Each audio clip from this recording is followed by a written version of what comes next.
It's just such an honor to be sitting next to you, and it's an absolute pleasure. Um, I am really excited this whole week because of course the women's cricket, we won the World Cup, and this experience has given every Indian woman a personal story. It resonates with everybody. I know that you had a very important role to play in this victory, where as a BCCI president, you were encouraging women to, the entire WPL, it was your brainchild, and you were instrumental in giving rise to that, and also the pay parity that women cricket and men's cricket. Can you please tell us something about it and how this? Firstly, I think thank you for having me here. Nimesh and Patrick, they've come all the way from England. They must be surprised to see what they see in India, but that's what India is all about. And you asked about women. It's not just women and men. It's just about cricket.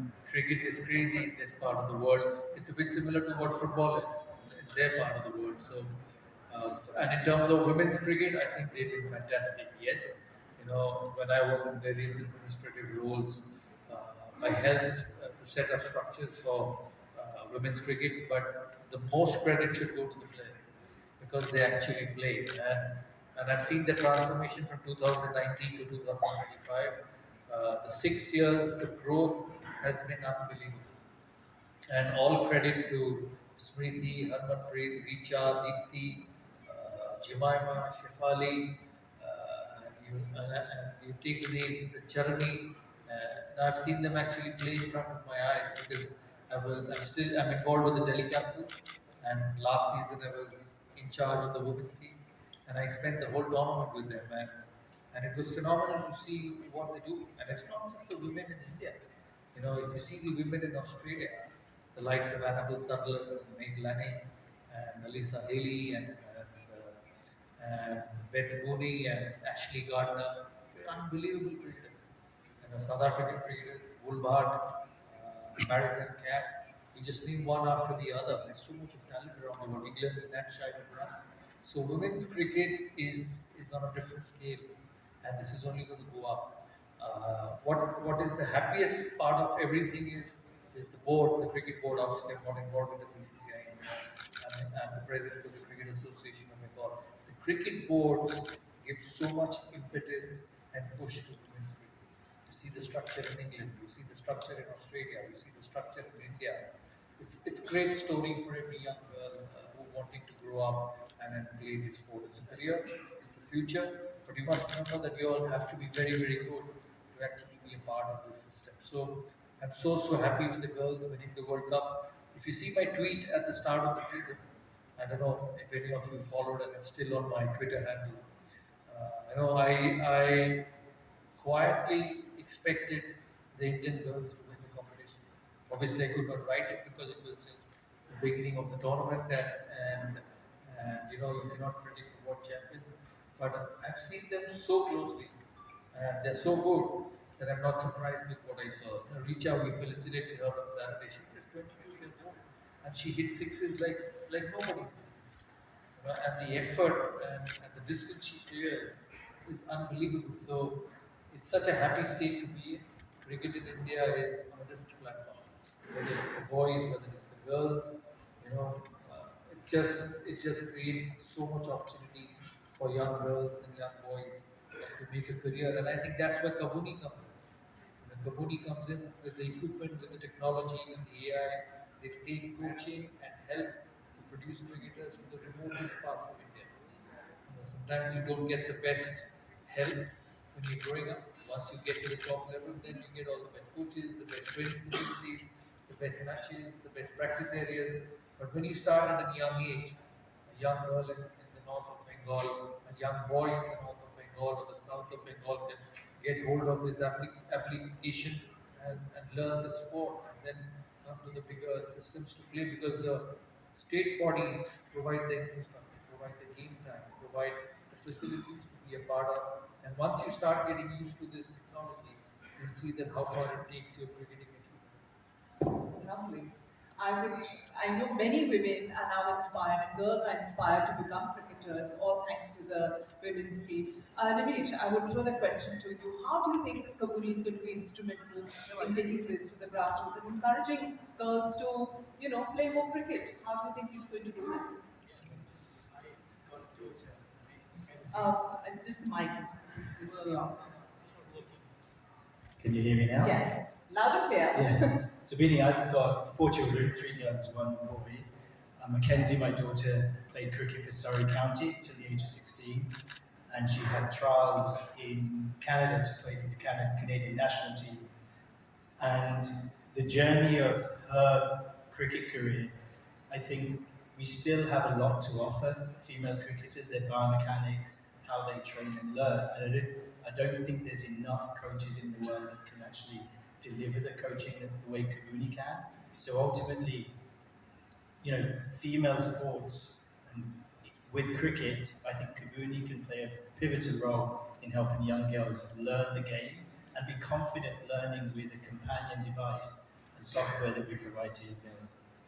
So is it going to be different for men, different for women, or is it just cricket? So it's going to be the same for everybody, is it? I think the biomechanics between boys and girls are different in the way they actually not play, but the way they actually grow up and learn to play the sport. So understanding that through AI, I think is going to be more powerful than just thinking everything's the same for everyone. Thank you. Dada, coming back to you, today is a very monumental day because it's been 25 years since you started being a captain. 10th November. Yeah, I just saw that on social media this morning.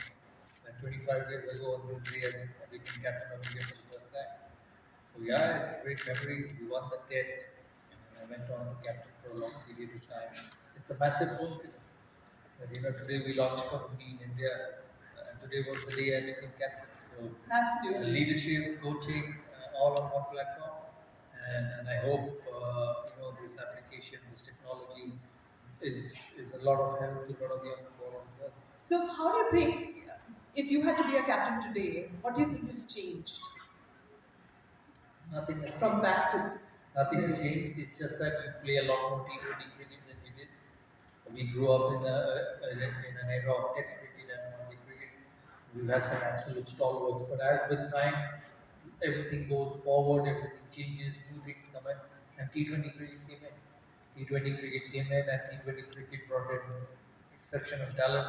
The way runs are scored. IPL came in, the WPL came in, and it's been for the good. The facilities, the infrastructure, the rewards for playing well for the country. With that, it brought the competition. Competition was there in the past as well. That you had to do well all the time to be a part of the squad, and it's the same now. So India has progressed enormously. I remember in 1996 when I first made my debut against England at Lords and got 100 on debut. And then what I see of Indian cricket, it's almost 29 years, 30 years later. You can see the unbelievable strides Indian cricket has made. Just the quality of talent everywhere. In every remote city, every remote village, you'll get an absolute brilliant performer. And this is the hub and the place to play cricket. And I'm so happy to see where the game has progressed. Lovely. And Pat, coming to you, you have been in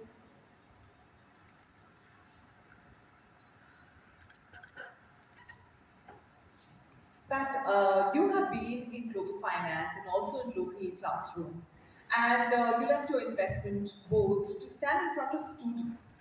They're also from not very privileged backgrounds, and you really know that mentoring can change a person's way of thinking and their outlook in life. How does Kabuni also take that into consideration? Yeah, so I was a maths teacher in an inner city school in London.